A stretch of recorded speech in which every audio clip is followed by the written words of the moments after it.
Donc en effet, donc on a parlé diabète de type 1, diabète de type 2, d'autres diabètes un peu génétiques, et le diabète de la grossesse, alors on l'appelait diabète gestationnel, maintenant on parle d'hyperglycémie au cours de la grossesse.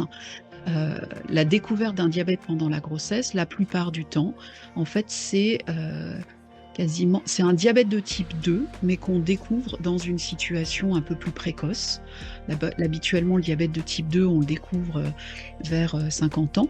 Et Mmh. puis là, on va le découvrir chez une femme donc, qui est enceinte entre 20 et 30, 40 ans, euh, parce que la grossesse empêche l'insuline d'agir. Enfin, on bloque en partie son action.